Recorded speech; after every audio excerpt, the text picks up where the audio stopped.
Hello everyone, my name is Chuck. You're watching Cerriscapades, where I do my research so you don't have to. This is part of a series on plant identification. You can watch the rest of the series by checking out this playlist, which should appear somewhere around here or in the description down below. Let's start.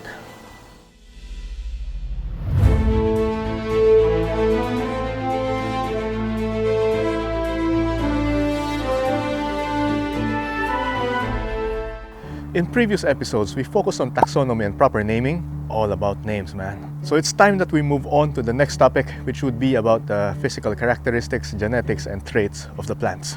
In this video, we'll be focusing on the differences between genotypes and phenotypes.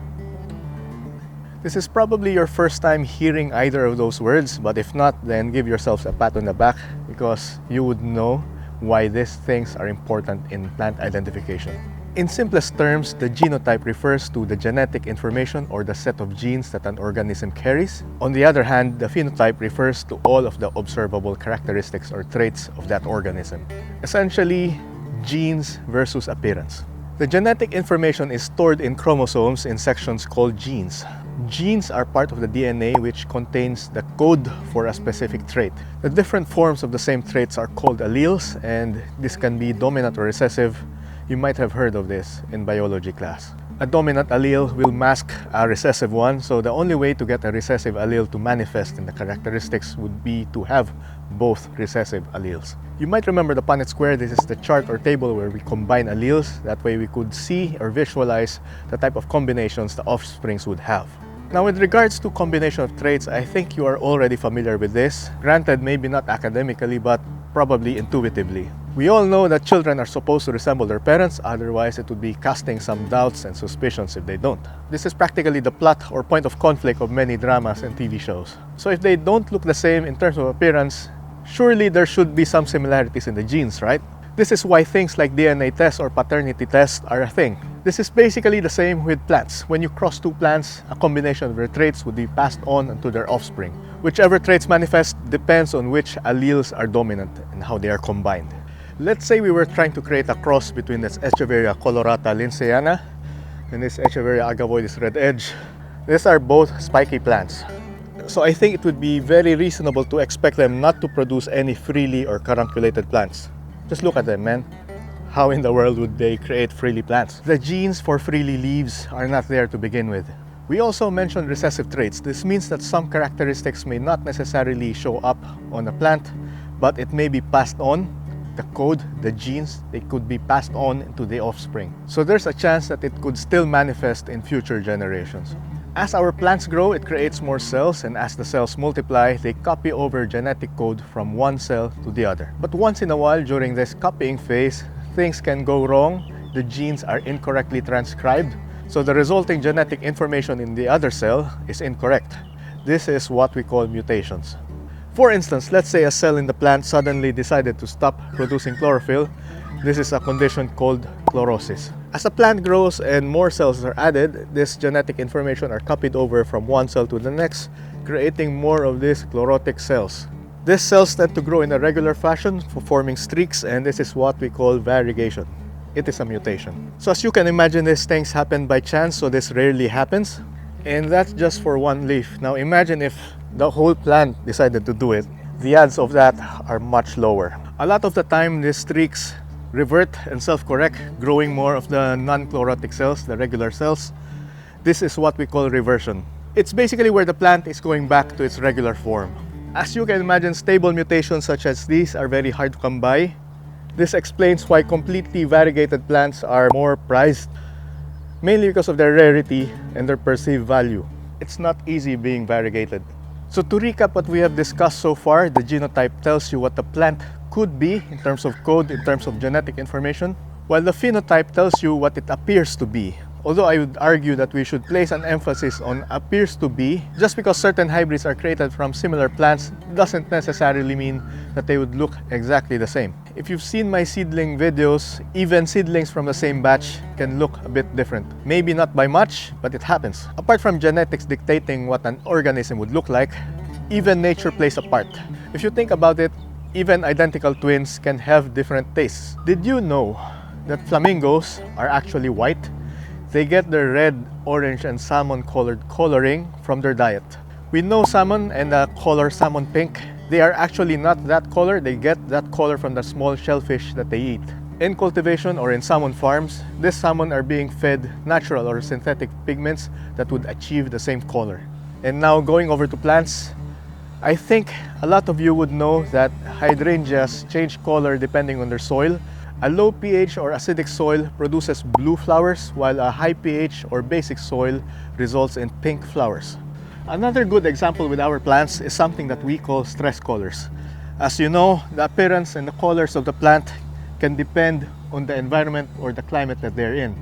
You'll notice that this Echeveria benemusume is so red and pink right now, but in summer or in the warmer months, it tends to be more green than red. So yeah, it's the same plant, but it changes appearance through the seasons. Another good example would be Aeonium arboreum Zwartkopf. These are usually dark during the warmer months, but in winter or in the colder months, they tend to be more green than purple. Another transformation that you could see on succulents is the change between their dormant and active growing phase. So in this instance, this Aeonium aureum or the Grinovia aurea, it's wide open right now since it's winter, it's actively growing, but in summer it is closed tight, achieving the rose-like look that we all know and love. So for those of you unfamiliar with this form, you might think that no, that's not an aurea, but I assure you it most definitely is. Another very familiar transformation is when plants stretch when they're not getting enough light. This is an example of that. And now let's take a step back and see how all of these things relate to identification. After all, it's a series about identification. If you don't have access to a facility that allows you to view the sequence of genetic information of the plant, then like the rest of us, your only choice is to compare their phenotypes or their appearance.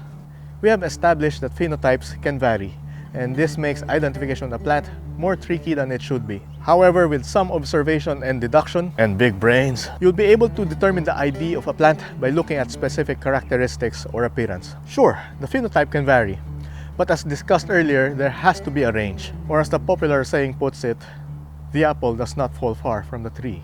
So if you're going to create a hybrid between these two species, then you're not supposed to expect a frilly or carunculated plant. What I do in terms of identification is to familiarize myself with a list of traits or characteristics that you would typically see in a species. From there, I build generalizations or basically just form a mental image in my head, a list, a checklist of characteristics and traits that I should be expecting to see. So when I get presented with an unknown Echeveria, I try to look up this list, this table in my head. I haven't really written them down. I should do that at some point. What was I saying? Yeah.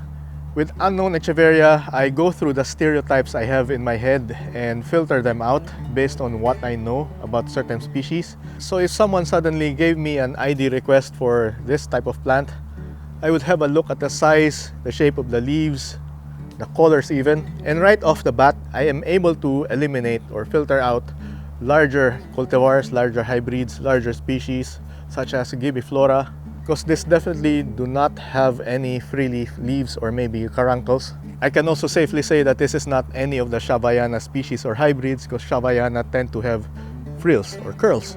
I know for a fact that Agavoides have spiky leaves, and this one looks spiky, so there's a high chance that this is an Agavoides. I know that Colorata also tends to be spiky, so there's a chance that this might be a Colorata, but based on the color, this is winter. Colorata tends to be more on the cool side, more of the blues, whites. Although they may have a bit of pinks and reds, it's not as red and pink as this. So I can safely say that this is not a Colorata hybrid. And like trying to remember faces that I've seen before, I go through my memories of Echeveria photos and see where I have seen something like this before. All I know is that I've limited this to an Agavoides species or hybrid, so I should probably be looking at all hybrids or species related to Agavoides. Maybe a quick Google image search would show you a bunch of Agavoides hybrids, and surely Romeo would be one of the things that would pop up that looks the same color as this. So a very good guess, a very educated guess for this one would be Echeveria Agavoides Romeo. And that is correct, this is indeed a Romeo. So the whole exercise of plant identification is just putting that plant in a funnel in a series of filters of known plants, just comparing them against known plants, looking at all of the phenotypes that it has and finding any matches. Certain phenotypes are more precise and less ambiguous, such as flowers, while other phenotypes such as the leaf shape, the colors, the size, they might be a bit more vague because a lot of plants can have overlaps in those terms. So in future videos, we'll be focusing on the rest of these phenotypes. I'll be showing you how to compare using leaves, using flowers, maybe the size, the colors, the shapes, and what have you. We will also be going through a few genera and seeing what the stereotypes for them are. Basically, I'm going to give you a lot of knowledge, a lot of funnels or filters that you could use when you're trying to identify an unknown plant. Another thing that I have to point out is that if you decide to use my method, you must learn to be satisfied with the species level. You don't have to worry so much about getting all the way down to the hybrid level, to the hybrid name, because let's face it, a lot of them look alike. But knowing the species at least, it gives you a very good idea of the care conditions of how to properly care for them, because they are more or less the same for all of the hybrids under those species. I hope you have found this episode very useful. Make sure to subscribe because the next few episodes in this series would be more interesting since we're going to be dealing with actual plants now. And again, my name is Chuck. You have been watching Cerriscapedia, where I'm doing my research so you don't have to. I'll see you in the next episodes, the next parts of this series.